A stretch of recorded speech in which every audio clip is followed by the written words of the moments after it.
alamin. Salatu wassalamu ala asrofil anbiya'i wal mursalin. Sayyidina Muhammadin wa ala alihi wa sahbihi ajma'in amma ba'du.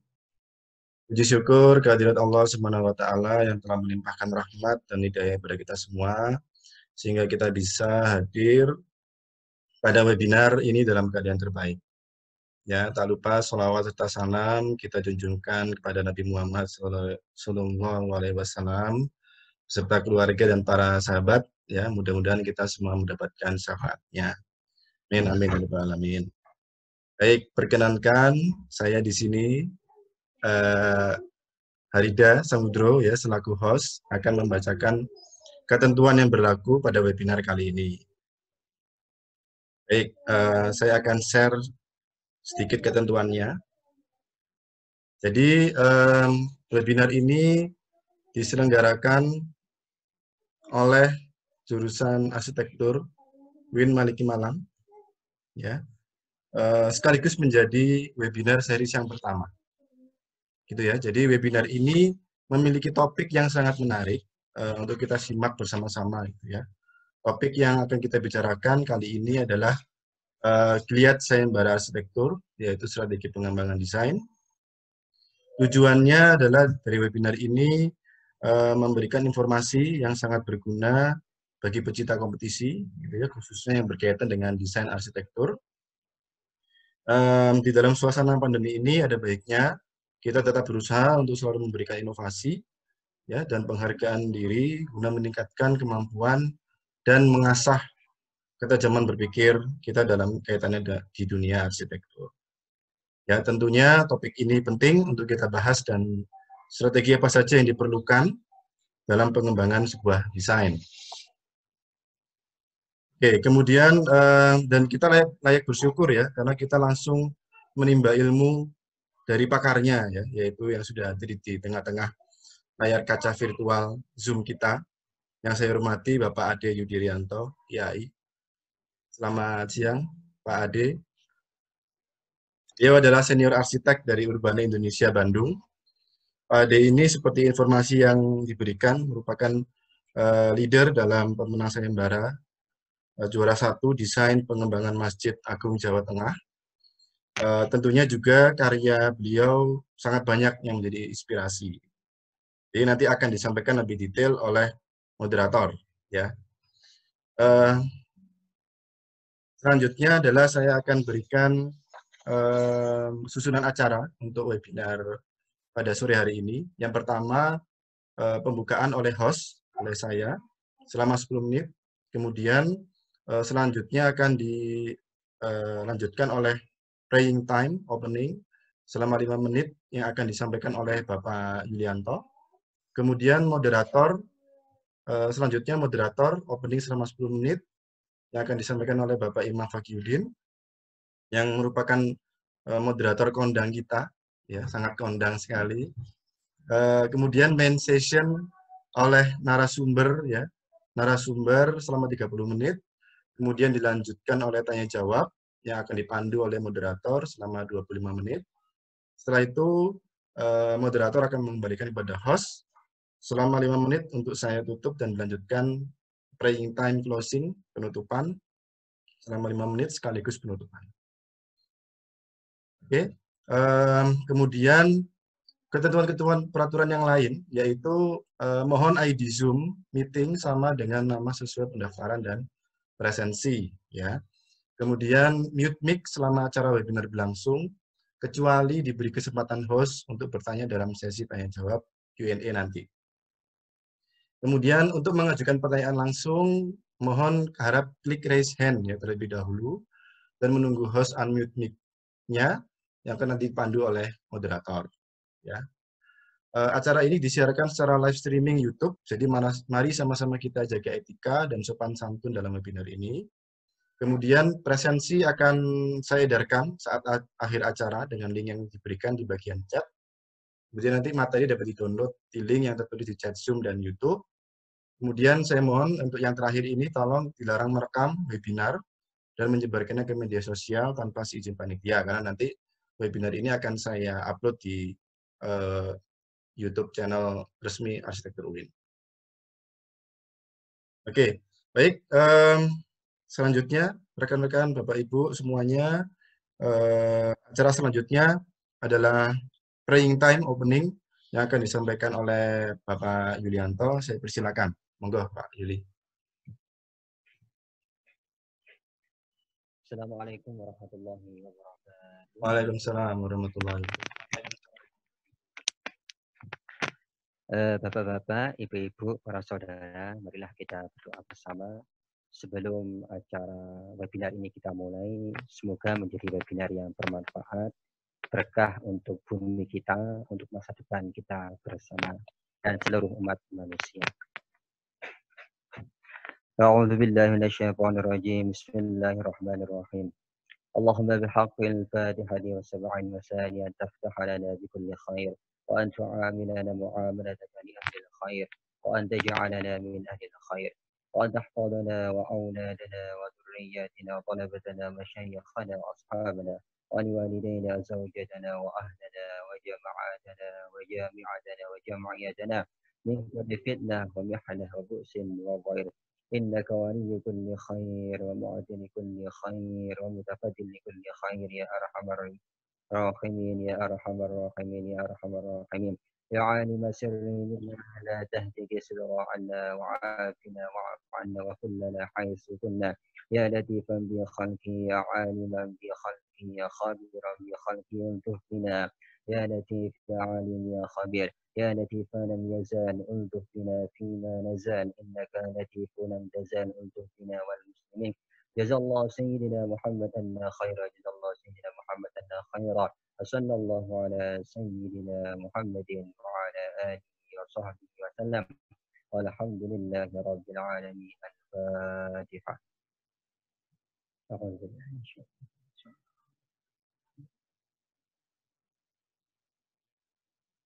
Terima kasih kami sampaikan, semoga menjadi doa yang berkah dan makbul. Assalamualaikum warahmatullahi wabarakatuh. Waalaikumsalam warahmatullahi wabarakatuh.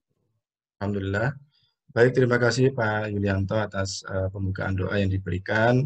Semoga pembacaan doa senantiasa memberikan pahala bagi pembaca dan yang telah mendengarkannya. Amin, amin, ya rabbal alamin. Acara selanjutnya saya serahkan kepada Bapak Moderator Kondang kita, ya Bapak Imam Fakhyuddin untuk bisa memandu acara pemateri. Silahkan Pak Siki. Ya, terima kasih Mbak Arida, host kondang kita.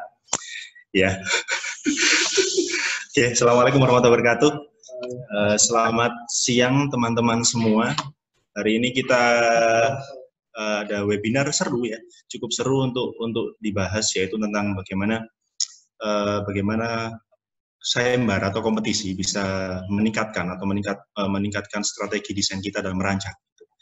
Nah, pembicara kali ini adalah, atau pemateri atau narsum kali ini adalah Bapak Ade Yudirianto. Bapak Ade? Ya, saya di sini. Ya, apa kabar Pak? Alhamdulillah. Sekarang, Urbane Pak ya? Urbane masih WFH Pak? Masih sampai sekarang. Karena masih masuk zona merah untuk Bandung. Oke, ya. Jadi gini ya, sebelum saya mulai, saya akan membacakan profil dari Bapak Ade. Beliau lahir di Tulungagung 21 Maret. Kemudian pada tahun 2003 lulus sarjana teknik arsitektur dari Universitas Brawijaya. Kemudian tahun 2007 lulus magister teknik di ITB, teknik perancangan arsitektur di ITB. Kemudian dari sejak 2008 sampai sekarang sudah jadi tim di Urbane, senior arsitek di Urbane, PT Urbane Indonesia Bandung. Kemudian karena tema kita ini sangat erat kaitannya dengan kompetisi. Nah, ini Pak Ade sudah sangat banyak mendapatkan penghargaan dari berbagai sayembara atau kompetisi arsitektur. Dan yang paling terakhir adalah pemenang pertama sayembara Masjid Agung Jawa Tengah 2020. Dan mungkin nanti Pak Ade bisa sedikit berbagi tentang itu hasil kompetisinya. Kemudian work experience-nya atau pengalaman pekerjaannya juga sudah sangat banyak dan sebagian besar sudah terbangun. Paling baru proyeknya apa Pak? Yang tahun ini Pak, yang sedang ongoing mungkin?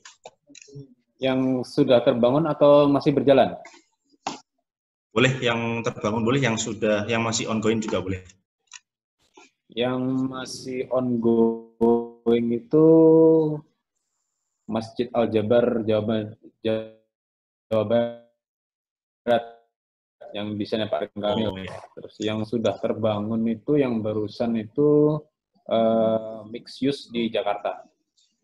Baik, kemudian kemudian, nah ini selain berkarya di bidang arsitektur juga Pak Ari juga aktif menulis di beberapa majalah.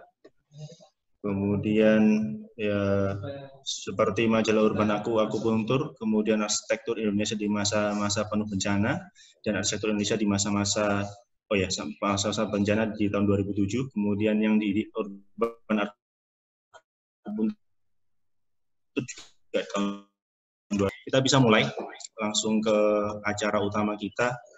Jadi nanti saya ulangi lagi untuk setelah Pak Ade sudah memberikan sharing tentang materinya, nanti teman-teman bisa bertanya melalui raise hand atau bisa di forum chat. Nanti sebutkan nama dan asal universitasnya, nanti akan saya panggil urut dari atas gitu ya. Baik, untuk Bapak Ade silakan Pak. Ya, terima kasih Pak. Bentar, saya nyalain webcam dulu supaya audiensnya bisa paling tidak mengenal lah. Nah,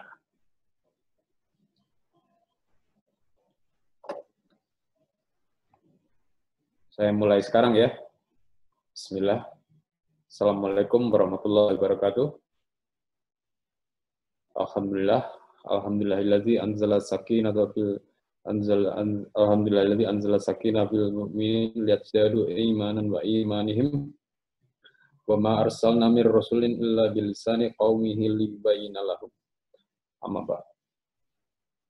Para pemirsa sekalian, terima kasih sudah hadir di acara ini, dan untuk mempersingkat waktunya, mungkin bisa kita langsung masuk ke materi kali ya. Ya, cuman boleh saya bertanya sebentar ke moderatornya. Yang ikut ini semua dari UIN atau ada dari kampus lain? Ada dari kampus lain, Pak, tapi sebagian besar dari UIN. Sebagian besar juga semester 4 ya? Iya. Ya. Oke, saya diminta untuk membawakan materi tentang geliat sayembara. Jadi insya Allah moga-moga materi yang disampaikan ini bermanfaat buat semuanya, terutama yang sedang berniat untuk mengikuti sayembara arsitektur ya.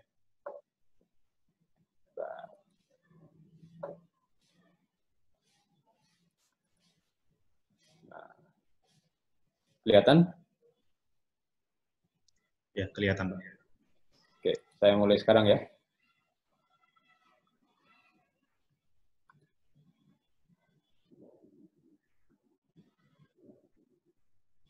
Oke. Tema hari ini adalah mengenai sayembara arsitektur itu sendiri.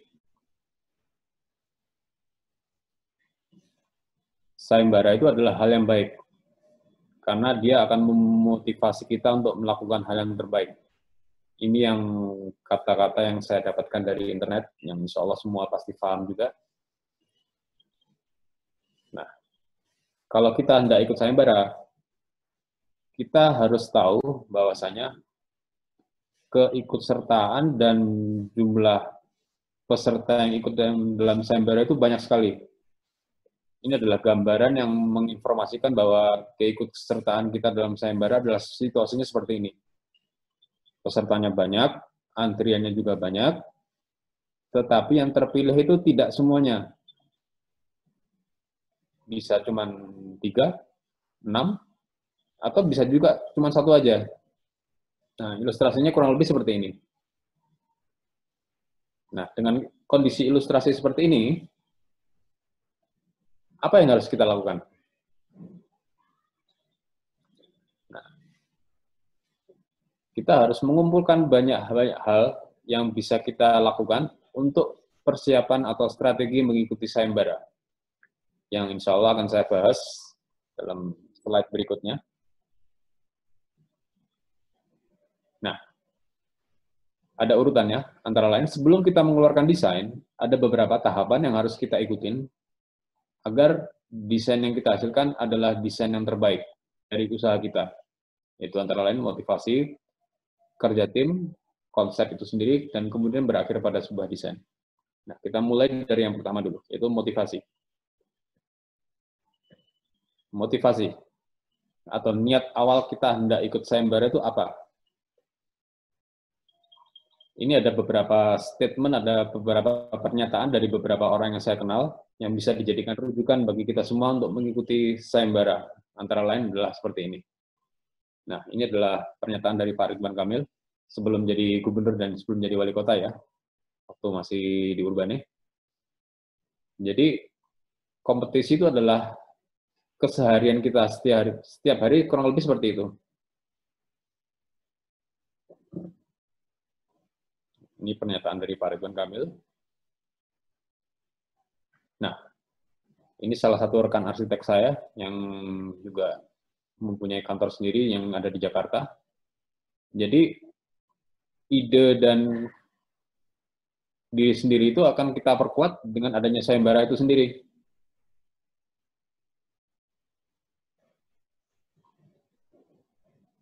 Nah, sayembara itu sendiri juga bisa menjadi sebuah motivasi dan menjadi sebuah ukuran. Karena arsitektur itu akan selalu berkembang mengikuti zaman. Salah satu indikasi agar desain kita bisa berkembang juga mengikuti zaman, antara lain adalah dengan mengikuti sayembara. Pak Ridwan Kamil pernah bilang ke saya bahwa dalam 1 tahun itu, semisalkan ada 5 sayembara, kalau kita masih menang 2 atau 3 kali, berarti desain kita masih update. Tetapi kalau misalkan dalam 1 tahun itu 5 sayembara, desain kita 5 itu gagal semua, itu kita harus mulai bisa refleksi diri. Kekurangan kita apa saja, apakah desain kita masih terupdate atau tidak. Jadi memang banyak hal yang harus dievaluasi kalau misalkan kita hendak mengikuti sayembara dan kita sudah mengikuti sayembara. Nah, pelajaran terpenting lainnya dari sayembara adalah kita harus bisa menguatkan diri. Namanya sayembara ya. Sayembara itu ada yang menang dan ada yang kalah. Kalau misalkan kalah, ya kita harus rela, ikhlas.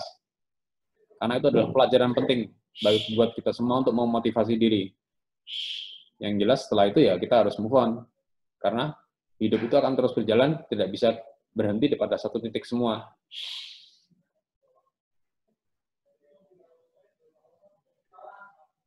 Nah, sayembara itu akan bisa kita peroleh atau kita dapatkan peluangnya apabila kita punya konsep yang kuat dan desain yang kita hasilkan adalah desain yang inovatif. Jadi kata kuncinya ada 2 di sini. Konsep kuat dan desain yang inovatif. Ini bisa dijadikan rujukan dan bisa dijadikan pegangan buat kita kalau kita hendak mengikuti sayembara. Sayembara apapun ya, terutama sayembara arsitektur. Nah, ini adalah pernyataan daripada arsitek yang cukup terkenal, yaitu Norman Foster. Kenapa kita harus optimis? Karena kita semua adalah arsitek. Insya Allah jadi arsitek ya semuanya ya. Akan tetapi, kita harus sadar bahwasanya kita tuh berurusan dengan masa depan. Karena arsitektur itu direncanakan untuk masa yang akan datang. Kalau kita sifatnya pesimis, maka akan sulit menghasilkan masa depan yang penuh dengan potensi-potensi dan kebermanfaatan. Maka dari itu, modal dasar yang kita harus penuhi adalah kita harus optimis dulu dan yakin apa yang akan kita kerjakan. Nah, ini adalah statement lain dari seorang arsitek yang cukup terkenal, yaitu Pak Andrea Martin. Jadi karena kita berurusan dengan desain, sebisa mungkin kita jadikan profesi kita itu adalah sebuah kesenangan. Karena kita berurusan dengan desain dan kreativitas. Nah, ini adalah pernyataan lain dari Pak Ridwan Kamil, yaitu adalah mengenai hobi dan kesenangan itu sendiri. Kalau hobi dan kesenangan itu adalah sesuatu hal yang kita senangi, insya Allah dia akan menghasilkan rezeki, dan insya Allah dia akan bermanfaat bagi banyak orang.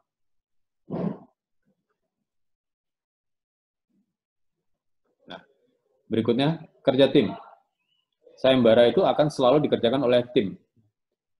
Ada beberapa sayembara yang bisa dikerjakan sendiri, tapi sayembara yang paling baik itu idealnya dikerjakan oleh satu tim. Nah, kita harus sadar bahwasanya kita tuh berurusan dengan desain yang membutuhkan waktu yang panjang sekali. Revisinya banyak, berulang-ulang, banyak sekali yang terlibat. Saya pernah mengerjakan sebuah desain di luar sayembara ya, yang revisinya itu hampir 30 kali dalam 1 bulan. Jadi bisa dibilang bahwa dalam 1 hari itu menghasilkan revisi. Jadi kalau misalkan itu bukan sebuah penciptaan, pasti akan membosankan sekali. Maka dari itu, kita harus sadar penuh bahwa profesi kita tuh harus menghasilkan banyak kreativitas dan membutuhkan kesabaran. Nah, kerja tim. Kerja tim itu penting. Kekompakan dalam satu tim itu penting sekali. Maka dari itu, kita harus menjaga agar tim kita tuh benar-benar satu visi dan satu ide dengan kita.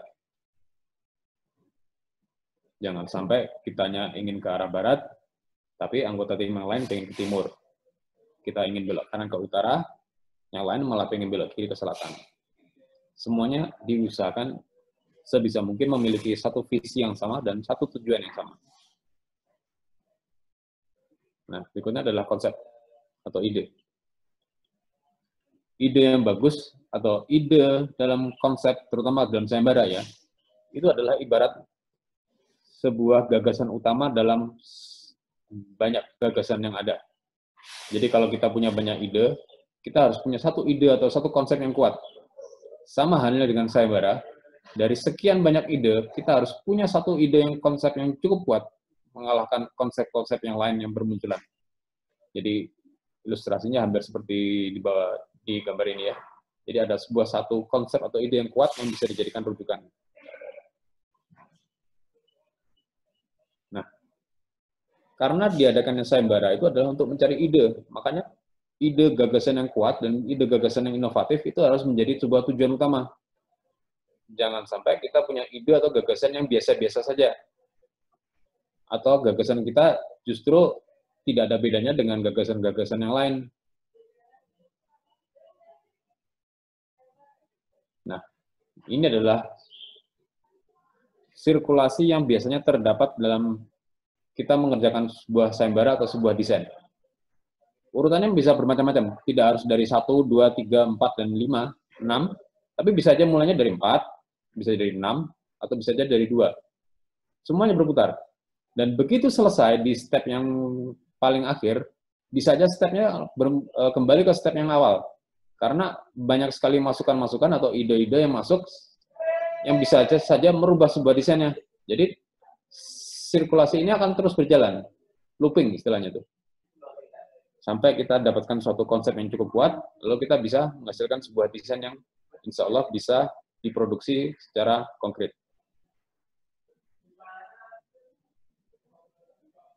Nah, sebelum mendesain, kita harus paham betul apa yang kita buat dan tujuan apa yang kita hendak laksanakan. Itu yang paling penting. Nah, ini adalah beberapa tahapan-tahapan desain yang harus dilalui oleh semuanya.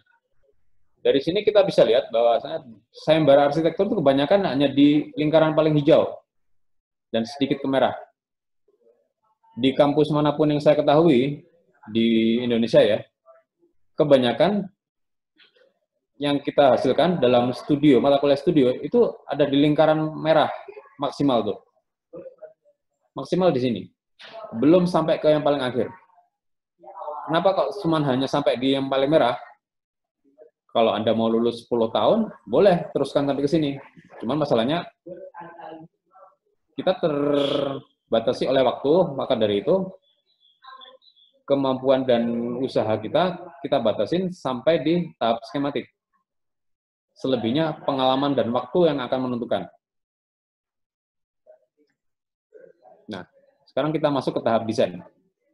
Setelah ide, konsep, dan gagasan muncul, kita mulai menghasilkan suatu produk desain. Nah, panel sayembara itu usahakan informatif, padat, dan jelas. Karena ide-ide itu sangat dibatasi oleh panel sayembara. Panel sayembara itu kebanyakan 3 sampai 6. Malah ada juga yang 1. Nah, dalam panel sayembara yang sejumlahnya tidak banyak itu, usahakan semuanya tercantum dan informatif sekali. Dan usahakan semuanya juga tidak terlalu bertele-tele. Informasikan hal-hal yang perlu diberitahukan dalam panel sayembara. Nah, karena sayembara arsitektur adalah sayembara mengenai desain dan gambar, maka prioritaskan gambar daripada teks. Karena desain itu adalah berbicara mengenai gambar. Teks itu hanya mengisi. Jadi prioritas gambar itu lebih utama daripada teks. Nah, sayembara arsitektur itu sebagian besar diikutin oleh puluhan, bahkan sampai ratusan. Kalau ide dan konsep kita menarik dan tata letak panelnya menarik, insya Allah pasti akan menarik perhatian dari dewan juri.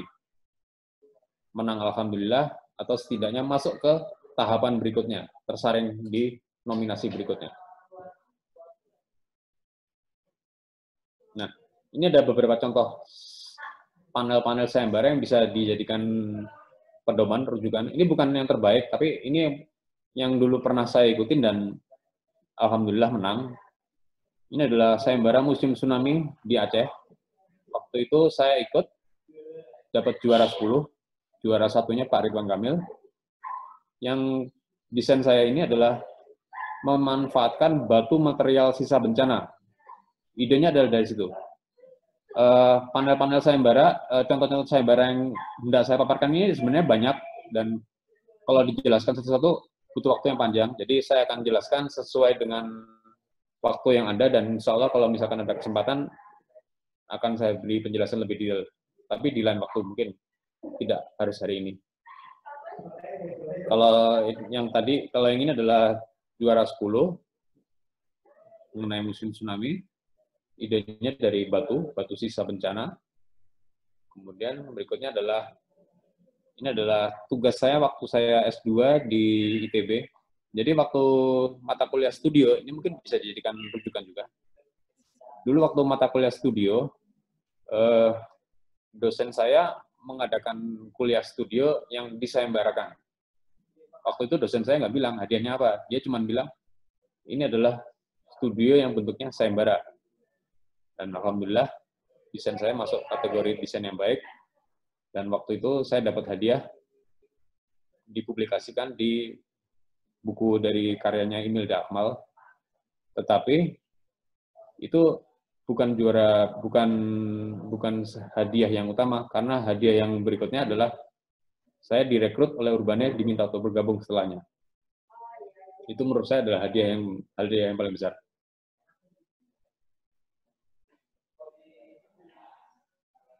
Nah, ini adalah Islamic Center di Malang yang tahun 2016 lalu. Saya kurang tahu progresnya seperti apa sekarang, tapi kurang lebih ide gagasannya adalah seperti ini.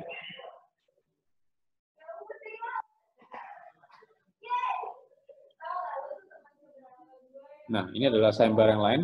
Ini saya juara 2. Itu sayembara di Kota Solok, di Sumatera, yang idenya adalah dari air. Jadi, air itu dijadikan ide utama, kemudian ditransformasikan menjadi tema dari sekian banyak desain yang ada. Jadi, semua desain yang ada di dalam panel ini berangkatnya dari ide air. Mulai dari konsepnya, landscape-nya, tata letak, dan layout-nya, semuanya berangkat dari konsep air. Nah, ini adalah sayembara yang cukup besar di Jogja.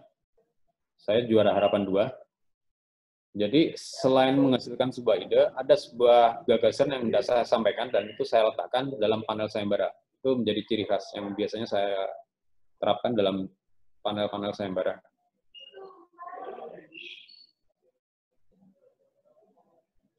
Nah, ini sayembara yang terakhir ya.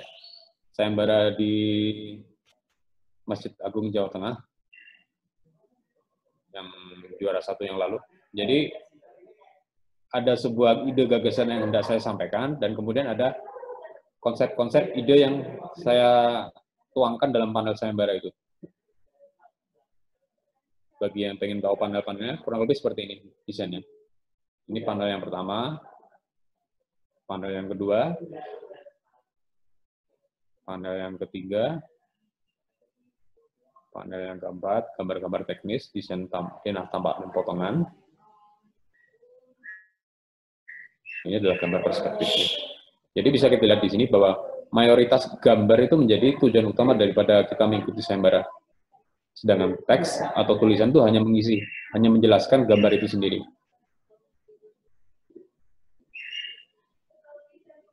Nah, kurang lebih yang bisa saya sampaikan itu mungkin dari moderator ada yang mau menambahkan?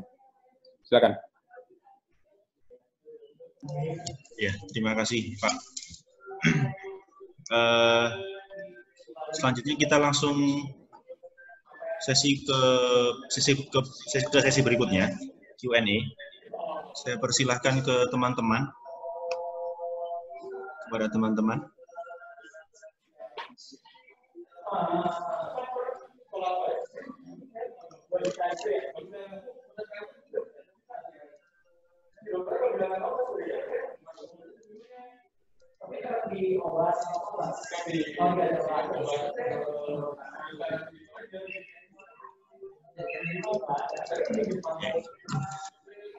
Ada? Gimana Pak? Saya nggak dengar ada pertanyaan di sini. Iya, masih belum Pak. Atau sambil menunggu Pak. Ya. Atau sambil menunggu sebenarnya dari ada. Oh ya, itu ada satu. Muamal Ilmi, silakan. Jangan lupa di-on-kan ya videonya.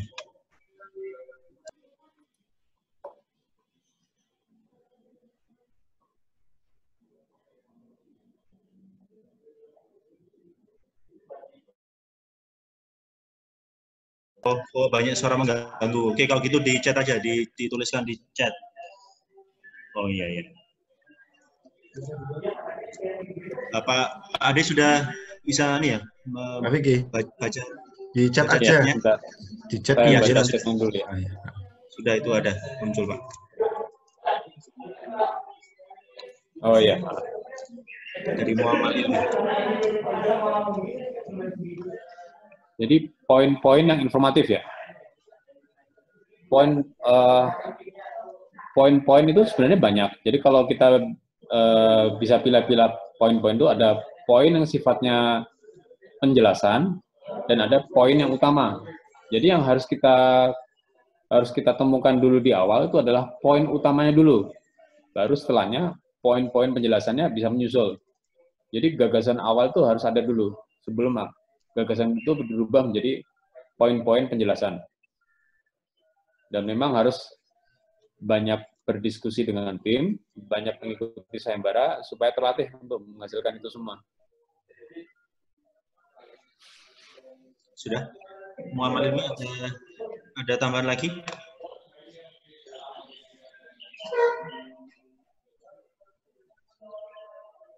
Menunggu yang lain boleh, silakan.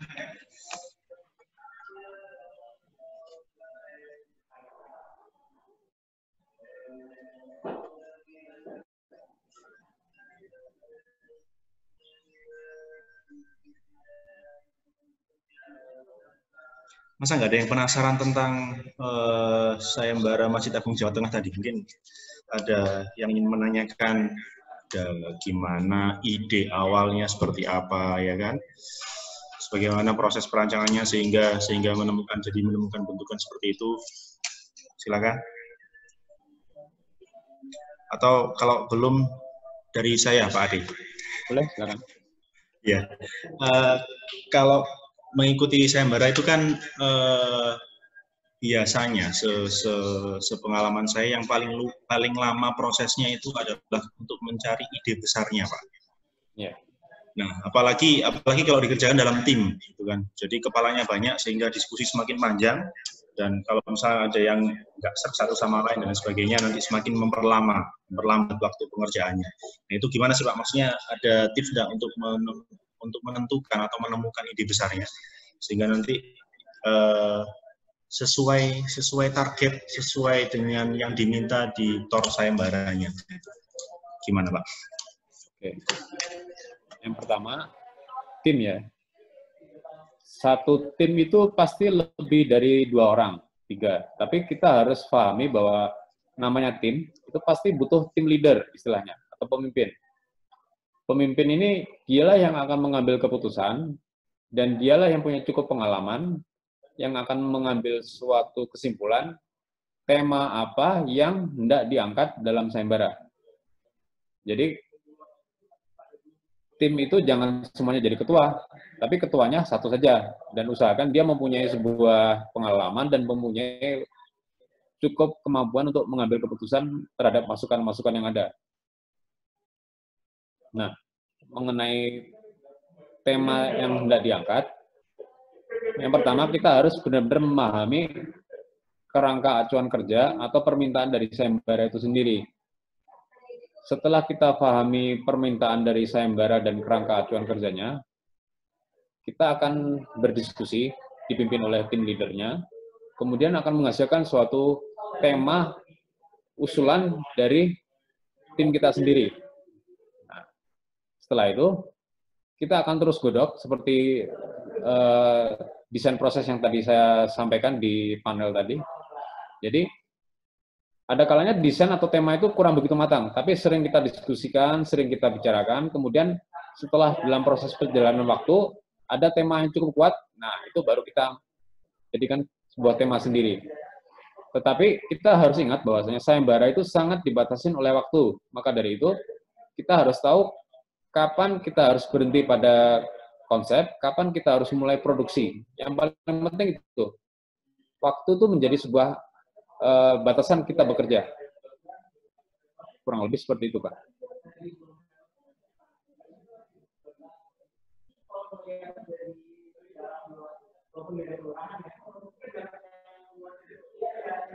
Halo?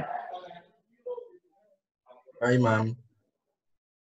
Mute mic-nya. Unmute dulu. Lupa. Unmute dulu. Ya. Ya, baik. Terima kasih, Pak. Di chat grup ada Nurul Arwining Tias, dia menanyakan untuk mencari ide desain yang relevan itu bagaimana ya? Atau kita mencari apa yang disukai di pasaran? Monggo Pak. Ya. Jadi ide, gagasan, konsep itu beda dengan selera pasar. Ya. Tolong dibedakan itu. Ide atau konsep, gagasan itu beda dengan selera pasar. Selera pasar itu bisa kita jadikan sebagai sebuah pertimbangan, tetapi ide atau konsep itu tidak mengikuti selera pasar. Karena yang namanya selera pasar itu bisa saja berubah sesuai waktu dan kondisi. Sementara ide dan konsep kita itu adalah acuannya masa depan. Selera pasar itu ya kondisi yang berada pada saat ini. Jadi riset dan penelitian itu penting untuk menemukan sebuah ide. Oke, itu ya. Terima kasih. Berikutnya bawahnya Pak Harisma Medina.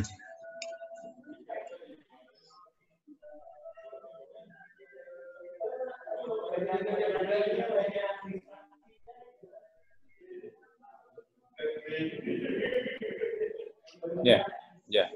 Nah, inilah tugas daripada ketua kelompok atau ketua timnya. Tim leader itu fungsinya seperti ini.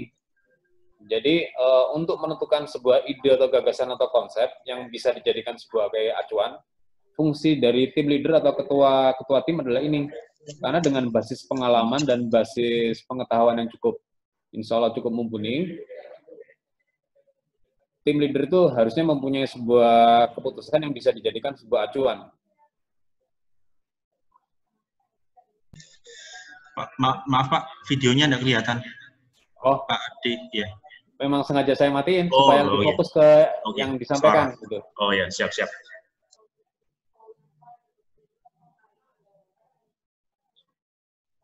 Oke, konsep yang kuat. Kalau sayembara itu baru diikutin sekali, 2 kali, insya Allah itu perlu latihan juga. Tidak bisa kita tiba-tiba memunculkan ide yang tiba-tiba kuat gitu. Maka dari itu, banyaklah kita bertanya atau berdiskusi dengan orang yang sudah cukup pengalaman mengikuti beberapa kompetisi atau sayembara. Nah, masukan-masukan dari banyak pihak itulah yang bisa kita jadikan acuan untuk kita menghasilkan sebuah gagasan atau ide. Tapi untuk berlatih, ya kita nggak apa-apa. Istilahnya upgrade kemampuan ya, dengan cara mengikuti banyak sayembara. Nanti dengan pengalaman-pengalaman seperti itu, insya Allah nanti pasti akan ada sebuah pelajaran yang bisa kita jadikan acuan kalau kita mengikuti sayembara di masa yang akan datang.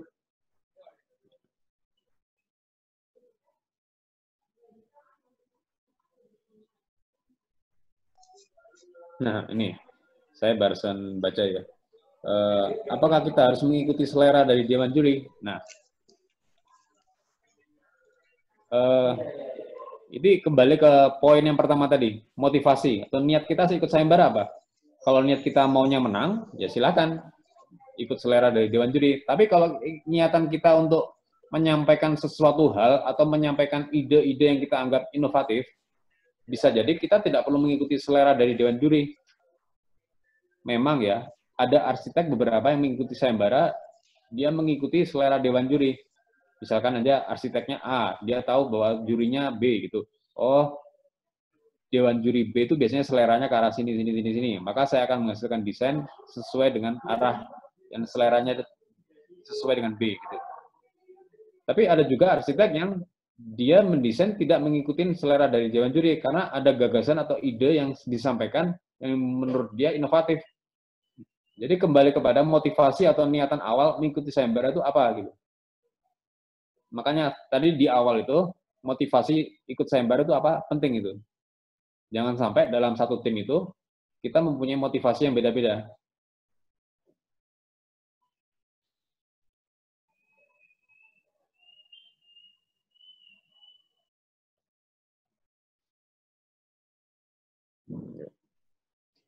Bagaimana menghadirkan arsitektur yang sesuai dengan lokalitas tersebut. Nah, harus banyak baca dan harus banyak mengetahui tentang konsep-konsep arsitektur Nusantara. Jadi, lokalitas itu bisa kita dapatkan apabila kita banyak belajar dan kita banyak mengetahui beberapa hal yang berkaitan mengenai arsitektur Nusantara. Jadi di UIN ada mata kuliah arsitektur Nusantara nggak? Ada Pak. Ada. Nah, insya Allah itu bisa dijadikan rujukan mengenai lokalitas itu seperti apa.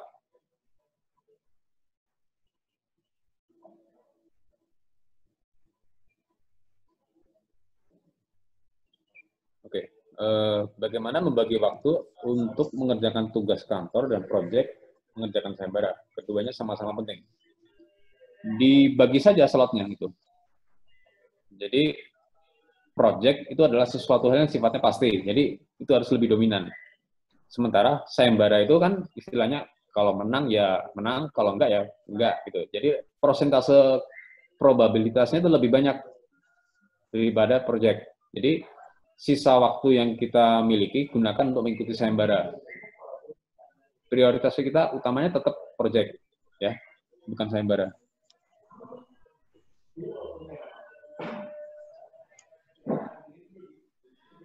Berikutnya, setiap desain yang diikuti oleh banyak ya. Ini saya cerita sedikit ya mengenai sayembara di Urban itu sendiri. Kalau sayembara itu menarik, bisa saja dalam satu kantor itu, dalam satu tim, dalam satu perusahaan itu diikuti oleh banyak tim. Urbane dulu pernah mengikuti sayembara, timnya sampai 5. Dan 5 tim itu punya ide sendiri-sendiri sesuai dengan konsep yang hendak disampaikan. Nah, idenya itu sendiri berangkat dari keyakinan masing-masing daripada tim itu sendiri. Jadi idealisme atau istilahnya pemikiran ya, bukan idealisme ya. Jadi kalau satu tim itu dia punya pemikiran atau punya arahan desain ke arah A, satunya lagi B, satunya lagi C, hingga E, maka semuanya akan keluar dengan desain yang berbeda-beda. Dan dulu di Sayembara Museum Tsunami, itu diikuti oleh 5 tim, dan 5-5-nya menang semua. Ada yang juara 1, juara 2, juara 4, dan juara 5 gitu. Jadi semuanya punya ide, punya konsep, dan semuanya alhamdulillah menang.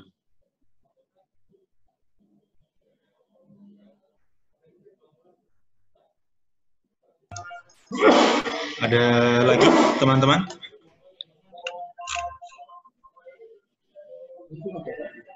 Oh, di YouTube Live. Waduh, saya harus buka YouTube kalau gini caranya. Tuh. Mungkin Pak moderatornya bisa tolong dibacain aja, Pak. Soalnya saya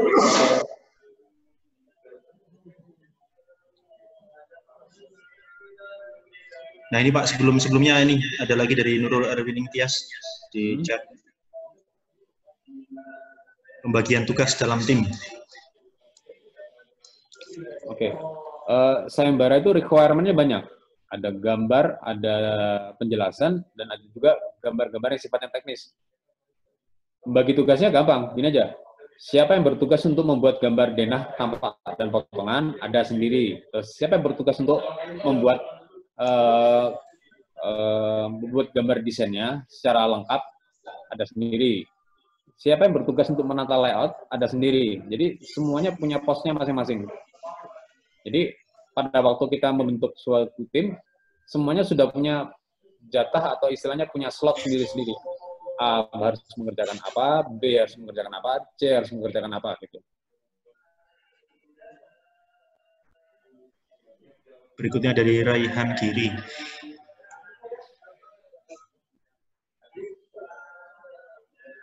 Batasan dalam menentukan ide desain di gagasan.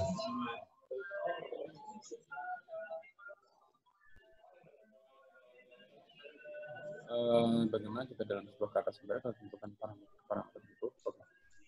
Oh, ide atau gagasan itu sifatnya yang saya pahami ya, ide gagasan dalam sayembara itu sifatnya masih general umum. Jadi kalau misalkan ada sebuah parameter-parameter yang sudah ditambahkan, silakan. Seperti contoh ya, Masjid Agung Jawa Tengah itu ada usulan dari KAK-nya 3, tapi saya mengusulkan bisa sampai 6. Jadi selebihnya itu adalah usulan tambahan dari saya. Cuman karena keterbatasan waktu tidak bisa saya jelaskan di sini. Insya Allah kalau misalkan ada waktu dan kesempatan, ya nanti ada penjelasan berikutnya.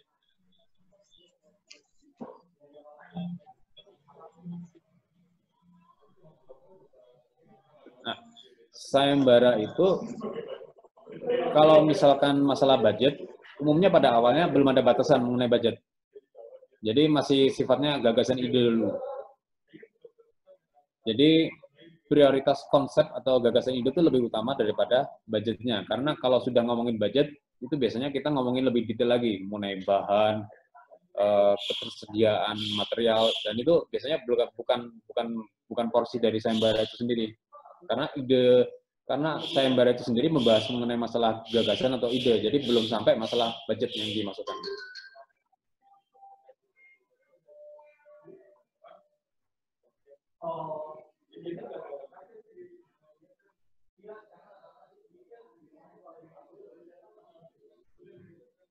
Kemudian dari Valhin.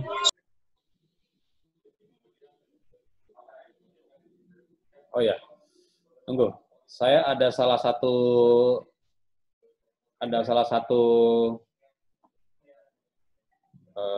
oh bukan di sini.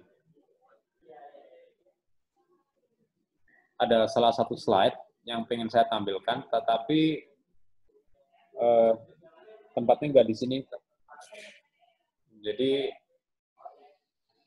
kalau mengenai struktur dan konstruksi, itu sifatnya adalah kalau desain kita realistis, nggak masalah, silakan ditampilkan. Kalau misalkan desain kita secara struktur dan konstruksi nggak realistis, Dewan Juri juga pasti akan mempertimbangkan.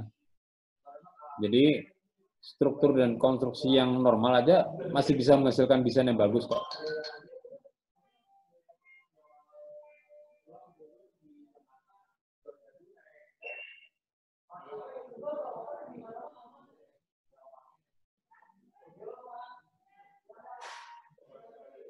Oke.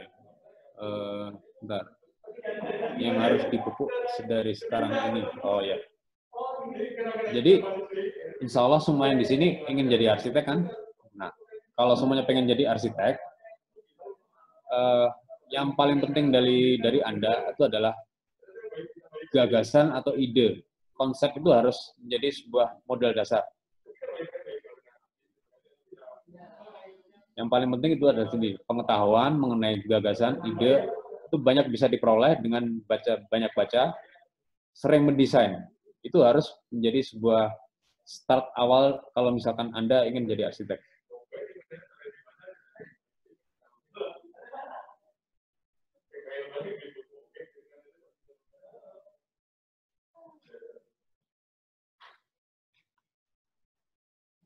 Oke. Kalau mengenai masalah desain yang menarik, nggak menarik, ini kita ngomongin soal selera ya. Namanya selera, itu sama kayak baju itu. Baju itu ada yang suka, dan ada yang juga nggak suka. Nah, makanya kadang-kadang itu ada sebuah kriteria-kriteria yang masuk ke dalam nominasi juri. Jadi, juri itu insya Allah dia tidak akan memilih sebuah desain berdasarkan masalah selera, tapi berdasarkan kriteria. Nah, sementara masyarakat umum itu melihat desain itu kebanyakan ya, masyarakat umum ya, itu melihat desain kebanyakan mengenai selera. Jadi yang namanya selera itu belum tentu sejalan dengan namanya kriteria. Banyak desain-desain yang secara selera dia menarik, tetapi tidak menang. Karena kriterianya tidak masuk. Jadi yang paling penting kalau kita hendak mengikuti sebuah kompetisi sayembara, yang penting kriteria-kriteria yang masuk itu sudah cukup. Nah, mengenai masalah bagus atau tidak, itu masalah selera. Dan itu subjektif sekali. Apa yang kita sukai hari ini, bisa saja 2 hari kemudian tidak kita sukai. Sama kayak kita makan nasi goreng atau makan nasi pecel gitu.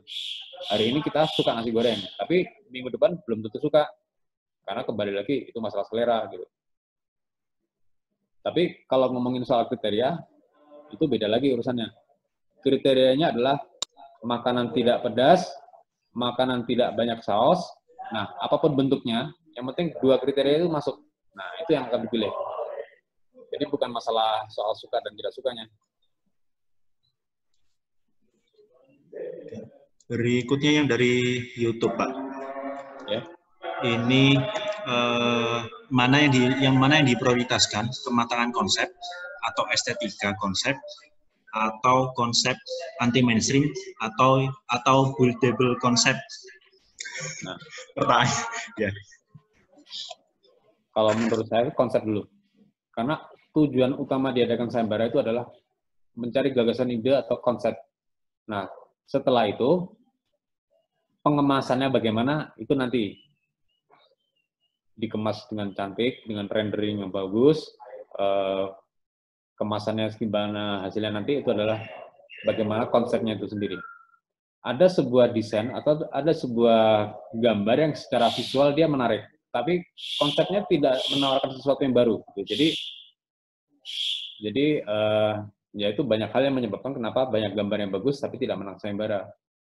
Karena ide dasarnya atau konsep-konsepnya memang tidak berangkat dari sesuatu yang inovatif.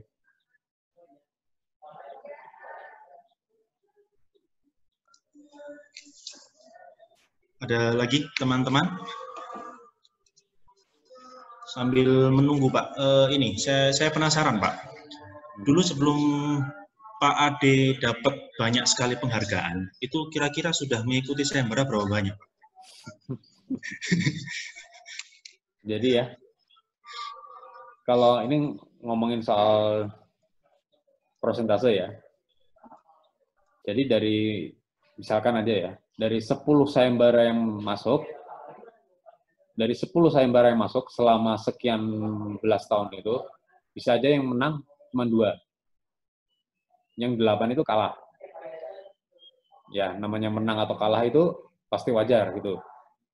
Dari kekalahan yang ada itu, kita harus banyak belajar.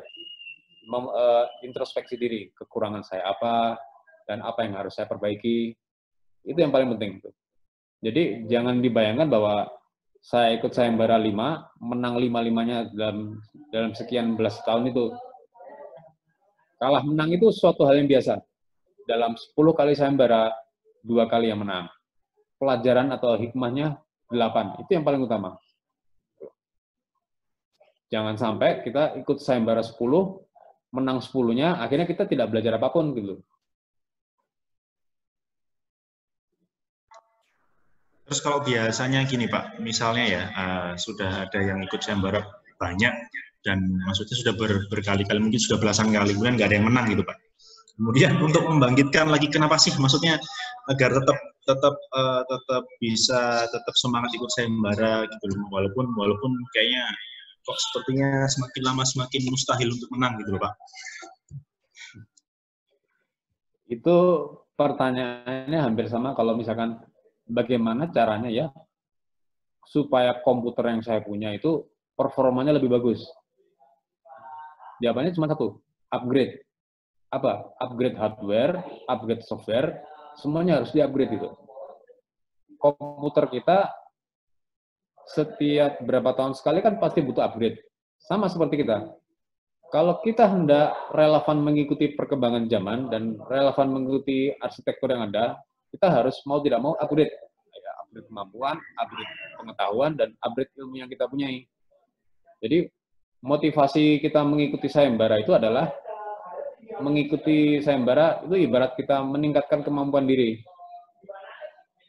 Kecuali kalau misalkan kita punya komputer, kita cukup puas dengan kondisi sekarang ini, dan kita nggak pengen upgrade, silakan.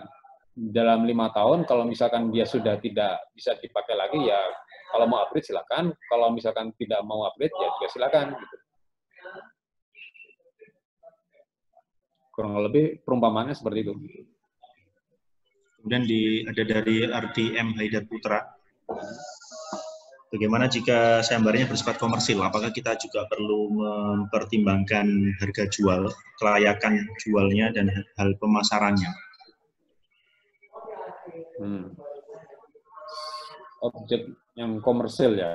Kalau objek komersil itu biasanya ada keterangannya di parameternya, parameter KAK sayembara. Nah, asalkan itu masuk secara general, umum, tidak usah terlalu detail. Yang penting kita bisa memenuhi persyaratan dalam kerangka acuan kerja, itu sudah cukup. Kalau mengenai masalah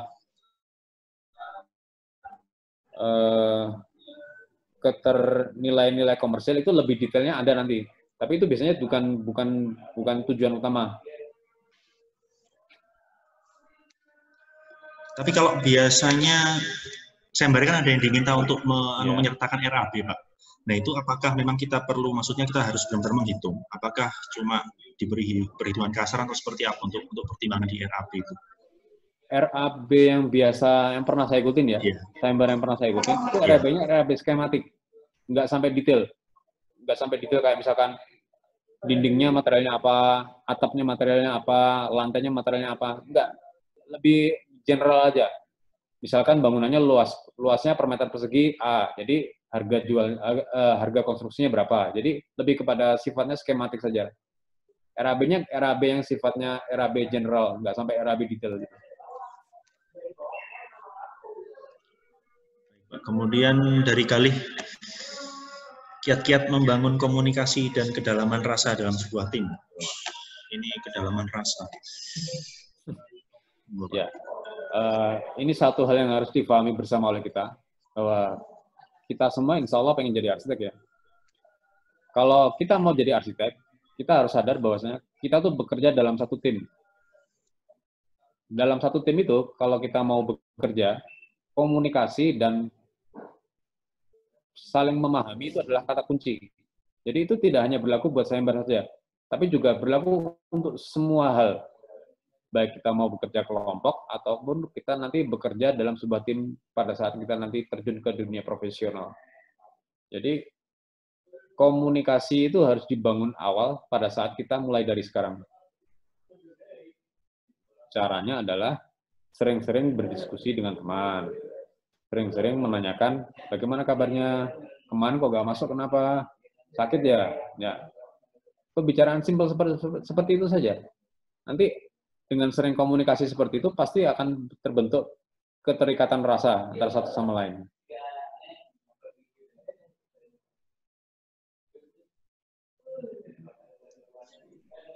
Kemudian Hana Hali, ini dia bingung. Sepertinya desainnya selalu mirip-mirip padahal dengan konsep yang berbeda. Apakah ini dipertahankan atau ini sebenarnya adalah mungkin sebenarnya ciri khas dari Hana Hali atau seperti apa, Pak? Atau justru malah tidak baik untuk seperti ini? Desain mirip-mirip itu maksudnya gimana? Jadi kalau saya tangkap dari pertanyaan yang di sini, sepertinya ketika dia mendesain bangunan yang berbeda, dengan konsep yang berbeda, tapi akhirnya muncul produk atau gaya yang hampir mirip seperti itu kayaknya, Pak. Oh, betul. Ini saya harus mengutip pernyataan dari salah satu arsitek ya, yang cukup terkenal. Arsitek ini mengatakan bahwa dalam arsitektur itu tidak ada bentuk yang baru. Tidak ada bentuk yang benar-benar baru. Jadi semuanya adalah pengulangan dan penyempurnaan dari bentuk-bentuk yang sudah ada. Jadi apa yang membedakan salah satu produk dengan produk yang lain? Konsep, gagasan, ide, dan isi di dalamnya. Itu yang paling penting. Jadi tidak masalah, Pak ya? Maksudnya kalau akhirnya produknya yang dihasilkan ya mirip-mirip gaya dengan gaya yang hampir sama. Oh, itu memang harus banyak berlatih supaya bisa menghasilkan desain yang kurang lebih berbeda gitu. Memang pada awalnya kita mendesain pasti akan ada kemiripan, tapi itu nanti dengan seiring waktu pasti akan ada perbaikan juga. Oke, berikutnya saya akan yang dari YouTube Sinta Safitri tentang strategi pengembangan desain. Bagaimana sih Pak seharusnya arsitektur berkembang dan beradaptasi dengan permasalahan saat ini, seperti permukiman kumuh, banjir di kota besar, dan lain-lain. Oh gitu. Bentar ya. Saya kayaknya harus putar sebuah slide yang insya Allah bisa dijadikan rujukan. Bentar Pak ya. Baik Pak.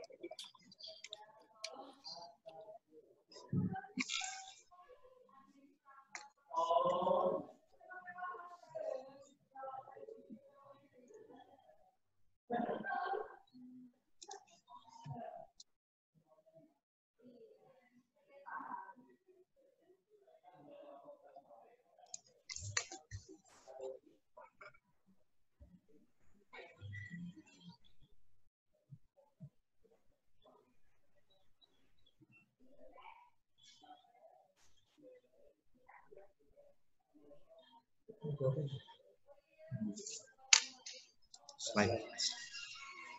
Enggak.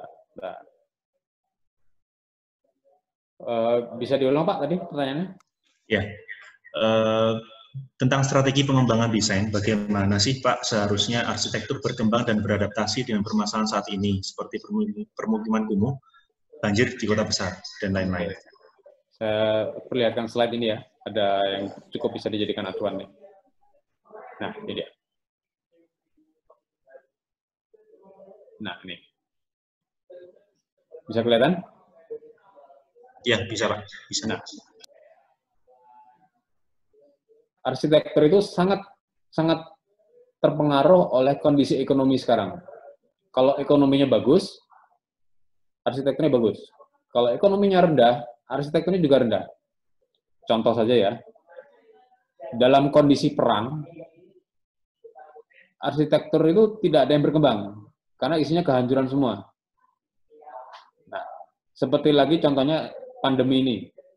Pandemi yang sekarang itu, banyak sekali pekerjaan-pekerjaan arsitek yang terbengkalai, dan banyak juga mengalami PHK. Arsitek-arsitek sekarang itu banyak yang mengalami PHK karena pandemi ini. Jadi kondisinya itu sangat terpengaruh oleh kondisi ekonomi. Ekonomi bagus, arsitektur juga bagus. Ekonomi tidak baik, arsitektur juga mengalami kemunduran. Nah, kurang lebih seperti itu gambarannya. Kemudian dari iPhone 11 Pro. Untuk mahasiswa semester 2 atau 3, apakah terlalu dini untuk mengikuti sayembara? Anda mau ikut sayembara, silakan. Cuman kalau misalkan Anda masih di semester 2 atau 3, ikutlah sayembara, tetapi ikut menjadi salah satu bagian dari tim yang lain gitu. Dari keikutsertaan itu akan banyak pelajaran yang diambil, istilahnya mengumpulkan bekal untuk dijadikan pelajaran di sayembara-sayembara berikutnya. Saya dulu pertama kali ikut sayembara arsitektur itu waktu saya kuliah di Malang semester 6. Itu pertama kali saya ikut sayembara. Ya, namanya juga awal-awal ikut sayembara ya, dan pasti nggak menang gitu. Tapi itu bisa jadikan pelajaran gitu. Nah, kemudian dari Sylvie, lebih efektif mana analisis dulu atau dulu baru konsep atau konsep baru analisis?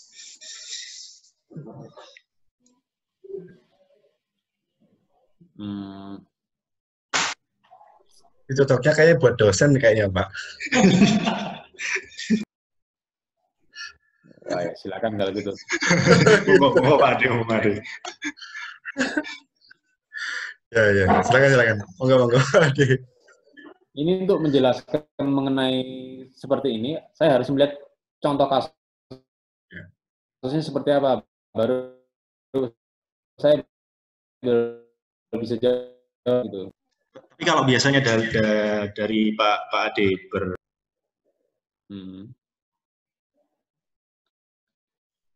Biasanya saya berangkat dari konsep atau gagasan ide. Kemudian saya analisis dulu keterbangunannya seperti apa, terus rencana pengembangan desainnya seperti apa, budget seperti apa, terus fase-fase yang diperlukan apa saja. Nah, itu kan termasuk bagian dari analisis gitu. Baru setelah itu kemudian ada realisme, ada realitas yang mengarahkan sebuah desain menjadi lebih realistis. Jadi kalau konsep atau ide itu lebih pada sifatnya ruhnya.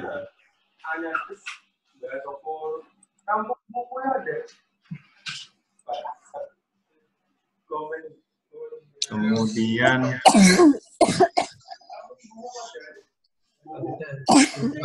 mohon yang partisipan yang lainnya tidak bertanya bisa di-mute dulu. Pak Rida. Ya ini bentar, saya cari dulu ya. Ini ada yang nanyain tentang Masjid Agung Jawa Tengah ya?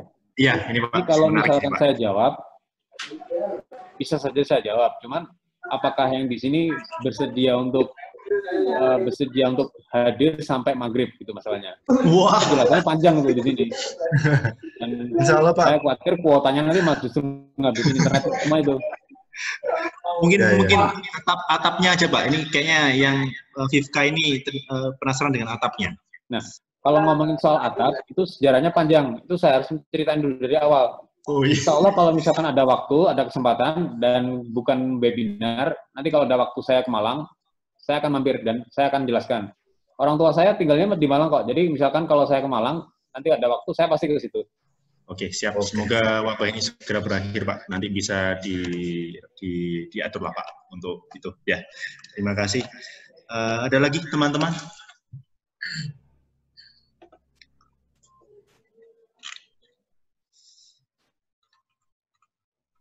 Ya, berarti memang butuh satu sesi tersendiri dan tidak enak kalau webinar untuk membahas Masjid Agung ini, Pak, ya?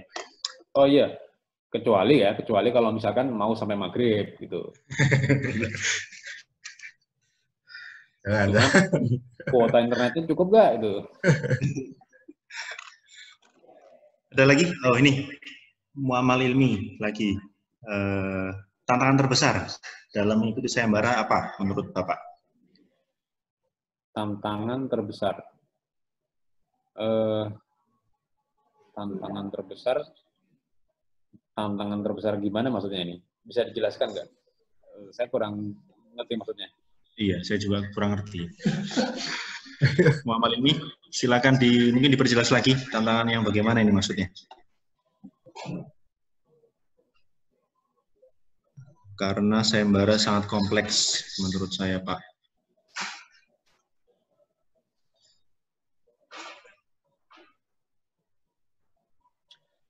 Saya mau cerita tentang sayembara ya. Sayembara yang paling besar dan yang paling banyak harus diikuti oleh berbagai macam disiplin ilmu itu adalah sayembara ibu kota negara yang waktu lalu itu. Tahu kan ya? Sayembara ibu kota negara yang di Kalimantan itu hadiahnya besar banget dan juga dia membutuhkan banyak disiplin ilmu yang harus terlibat. Akan tetapi waktu itu Kantor tidak bisa ikut karena salah satu jurinya adalah Pak Ridwan Kamil. Jadi dari etika sayembara kami memang tidak bisa ikut. Itu adalah sayembara yang membutuhkan banyak disiplin ilmu yang harus bergabung dan juga karena dia membutuhkan banyak disiplin ilmu yang harus bergabung, hadiahnya besar waktu itu, sampai ratusan juta kalau nggak salah. Ratusan juta, 1 M kalau nggak salah ya waktu itu ya hadiahnya.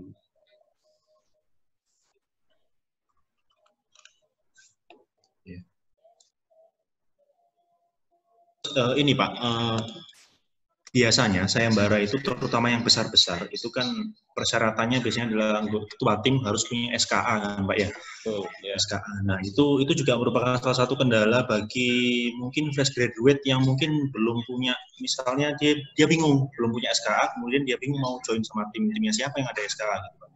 Nah itu menurut Bapak apakah mengapa sih kok sayembara kebanyakan yang terutama yang besar-besar itu diutamakan banyak sekali yang persyaratannya harus ber-SKA? Ya, ini kalau ngomongin soal SKA, berarti kita ngomongin mengenai profesi arsitek itu sendiri ya. Jadi, sayembara arsitektur yang sekarang, itu kebanyakan dia selalu mempersyaratkan SKA. Karena dari asosiasi arsitek itu sendiri, berusaha untuk memproteksi supaya hasil dari pemenang atau hasil dari akhir dari sayembara itu tetap terjaga kualitas dan produknya. Makanya dari itu diperlukan keahlian sertifikat SKA gitu. Ini adalah salah satu bentuk pelindungan profesi daripada arsitek itu sendiri. Jadi kalau misalkan ada mahasiswa yang pengen ikut bergabung dengan tim sayembara, silakan bergabung dengan tim atau dengan orang yang sudah memiliki SKA-nya gitu. Kecuali kalau misalkan ada beberapa sayembara yang tidak memerlukan SKA. Tahu saya ada banyak tuh sayembara propan waktu itu ada. Nah, kalau misalkan pengen ikut silakan gitu. Sayembara yang tidak menggunakan SKA itu juga banyak kok. Oke. Pak ada lagi teman-teman? Saya boleh nanya sedikit, Mbak? Ya, boleh, monggo Pak. Monggo Pak Boleh, host. Ya. Hostnya sendiri. Oke, kayaknya ini semakin sore semakin hangat ini pertanyaannya ya. Semakin menarik. Ini berkaitan dengan ini Pak Ade, berkaitan dengan hard skill dan soft skill gitu ya. Hard skill itu kan kemampuan bagaimana orang itu menguasai program-program gitu ya. Jadi bagaimana mentransfer ide yang cukup udik gitu ya, misalkan bentuknya melengkung-melengkung, tapi ketika ditransfer kepada program yang terbatas itu jadi agak-agak susah gitu. Nah itu bagaimana tips-triknya. Dan kemudian yang untuk soft skill ya, jadi how to present setelah gambar panel jadi, tentunya kan sangat berpengaruh terhadap kualitas bagaimana menyampaikan sebuah karyanya. Nah itu ada pengalaman seperti apa Pak Ade? Oke. Ini saya harus menunjukkan slide lagi berarti ya. Ada slide lagi. Sebenarnya ini untuk mata kuliah profesi, karena kebetulan kan saya juga pernah jadi dosen. Tapi nggak apa-apa. Salah satu slide-nya ada yang bisa dijadikan acuan ini.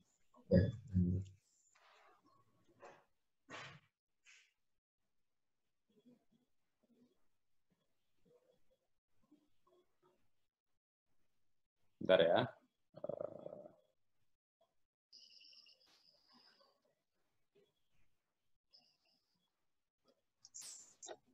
Oke, sambil nunggu Pak Ade, ini sepertinya pertanyaan dari Balia terakhir ya, karena waktu kita tinggal 4 menit. Oh iya, benar. Ya, jadi nanti untuk yang teman-teman yang belum sempat bertanya, mungkin nanti ketika ada sesi lagi dengan Pak Ade, nanti akan kami kabari. Yap.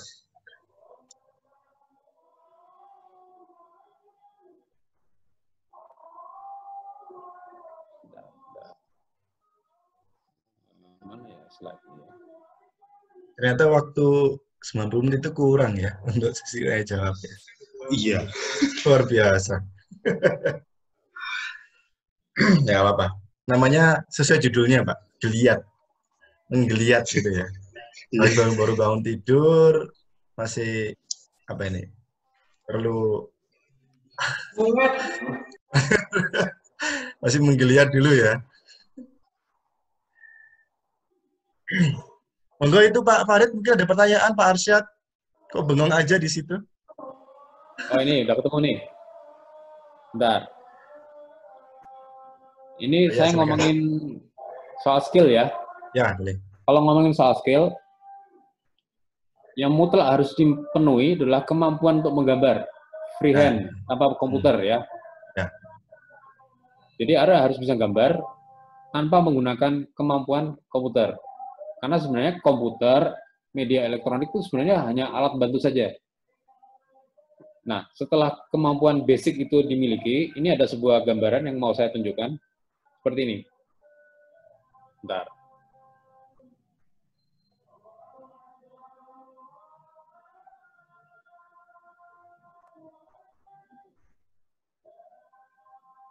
Ada yang harus dimiliki itu adalah seperti ini. Nah, ini. Ini semuanya pasti udah pernah nyoba dan pasti bisa kan? Ya. 1, 2, 3, 4. Nah, kalau Anda ingin memiliki, kalau misalkan ada yang ingin memiliki kemampuan lebih, tambahannya itu ini. Skill yang harus dimiliki ini tambahannya. Nah, ini. Wow. Wow. Tapi ada lagi yang lebih, kalau misalkan Anda pengen istilahnya over the top ya. Yang sedang Urbane cari itu orang-orang dengan kemampuan seperti ini. Ini yang terakhir yang dicari tuh. Wah, habis ini daftar nih. Wah. Nah, ini. Wah, luar biasa. Sefaira ini Pak, apa ya? Oh, plugin ya. Bukan plugin. Oh, Itu bukan. untuk menghitung OTTV atau thermal bangunan itu. Kayak Ecotech ya? Ya, semacam Ecotech itu. Dengar. Ya. Nah, ini menurut saya yang mungkin perlu di upgrade ya, kemampuan skill-skill seperti ini ya, Pak. Betul, tapi skill basic utamanya itu harus punya kemampuan menggambar manualnya tuh. Coba, misalkan aja ya, kalau komputer mati, listrik mati, tidak ada komputer, mau gambar pakai apa kalau belum pakai tangan? Nah, Ya. yang jadi masalah adalah begitu kemampuan tools kita tidak ada, tapi kita tidak bisa punya kemampuan manual, lebih bermasalah lagi itu, Pak. Ya. Nah, saya close ya. Ya. Cukup. Beralih ke selanjutnya terakhir ini Pak ya. Yang terakhir. Untuk seberapa penting filosofi dalam sebuah konsep sayembara? Filosofi atau konsep itu yang seperti saya jelaskan tadi, itu ruhnya tuh. Jadi desain yang kita miliki itu harus punya ruh. Kalau desain kita tidak punya ruh, ya desain kita sama aja seperti yang lain gitu. Dan filosofi atau konsep itu tidak harus yang sifatnya terlalu tinggi. Filosofi yang umum itu, tapi kalau misalkan dia menjawab kriteria desain dari juri, nggak masalah gitu. Yang penting ada sebuah konsistensi antara konsep, desain, dan penataan atau presentasi akhir nanti. Oke, baik. Karena waktu sudah habis, jadi untuk teman-teman yang belum sempat bertanya, nanti bisa di sesi yang lain dengan Pak Ade. Mungkin nanti kita bisa mengatur yang seperti idenya Pak Ade untuk membahas khusus sayembara Masjid Agung Jawa Tengah, yang lebih enak kalau misalnya bisa bertemu langsung gitu ya. Oke, baik, saya tutup untuk sesi dari Pak Ade ini. Terima kasih untuk Pak Ade Yudirianto atas sharingnya, dan terima kasih juga untuk teman-teman yang sudah bersedia hadir. Sekarang sudah mencapai 65 partisipan. Ya, tadi awal-awal mulai masih 40-an, sekarang sudah 65. Oke, baik, terima kasih semuanya. Saya tutup. Assalamualaikum warahmatullahi wabarakatuh. Saya kembalikan ke host Arida. Baik, terima kasih Pak Vicky. Baik, terima kasih Pak Vicky, Pak Ade selaku pemateri utama atas diskusi dan informasi yang menarik bagi kita semua ya. Jadi banyak kesimpulan yang bisa kita ambil dari sesi webinar pertama ini. Yang pasti ke depan insya Allah akan ada webinar-webinar selanjutnya yang bisa kita gali lebih dalam gitu ya, karya-karya beliau Pak Ade ini. Sebelum saya tutup webinar sore hari ini, ya saya sedikit share. Jadi nanti presensi akan tersedia di chat Zoom. Saya akan kopikan di chat Zoom. Kemudian ini ya, jadi mohon diisi presensinya sesuai keperluan sertifikat gitu ya. Jadi diisi dengan benar sesuai ketentuan yang ada di link Google Form tersebut. Kemudian nanti yang mungkin yang terlambat melihat informasi webinar yang pertama ini, silahkan nanti follow and subscribe channel YouTube-nya Arsitektur UIN Malang.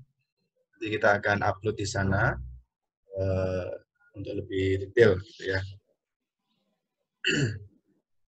Baik, saya kopikan dulu untuk chat Zoom-nya, silakan diisi. Nah itu, ya silakan di klik form link Google Form-nya, isi sesuai ketentuan. Baik, pada para hadirin, Bapak Ibu, Mas Mbak, rekan-rekan mahasiswa, kakek nenek mungkin kalau ada, Pak D, Bude, yang berkenan melihat webinar series pertama ini, saya selaku host sangat berterima kasih atas waktu yang diberikan pada semuanya. Sebelum saya tutup, saya serahkan kepada Pak Yuli ya untuk menutup kegiatan webinar ini dengan doa penutup. Monggo Pak Yulianto, saya persilakan. Oke, terima kasih Pak Rida. Semakin keren dengan kopi yang barunya. Oke, mari kita baca doa bersama-sama. A'udzubillahi minasyaitonirrajim. Bismillahirrahmanirrahim. Allahumma shalli ala sayyidina Muhammad wa ala ali sayyidina Muhammad wa muhammad haqqin hadi wa sab'in wa sani. An taftaha lana bi kulli khair wa an tu'amilana mu'amalatan baniyatin khair wa an taj'alana min khair wa an tahfadhana wa auladana wa dhurriyyatina wa qarabatana mashayikhana wa ashabana wa liwalidayna zawjana wa ahlana wa jama'atana wa jama'atana من كل فتنة محنة كل شر وغير إنك في كل خير معدل كل خير ومدفد لكل خير يا أرحم الراحمين يا أرحم الراحمين يا أرحم الراحمين سبحانك اللهم وبحمدك أشهد أن لا إله إلا أنت أستغفرك وأتوب إليك سبحانك اللهم وبحمدك أشهد أن لا إله إلا أنت أستغفرك وأتوب إليك سبحانك اللهم وبحمدك أشهد أن لا إله إلا أنت أستغفرك وأتوب إليك ثم السلام عليكم ورحمة الله وبركاته. Amin. Alhamdulillahirrahmanirrahim. Sekali lagi, saya selaku host di sini mengucapkan terima kasih kepada para hadirin, Bapak Ibu, rekan-rekan mahasiswa semuanya yang telah meluangkan waktunya untuk bisa hadir. Saya mewakili semua panitia, mohon maaf bila ada yang kurang berkenan di hati, gitu ya. Dan jangan lupa sekali lagi untuk memfollow, mensubscribe channel YouTube ya di link yang ada nanti yang jadi ya @arsitektur UIN Malang untuk mendapatkan info terbaru. Marilah kita tutup webinar ini dengan membaca bersama-sama Alhamdulillah. Alhamdulillah. Assalamualaikum warahmatullahi wabarakatuh. Salam sejahtera, salam sehat untuk semuanya.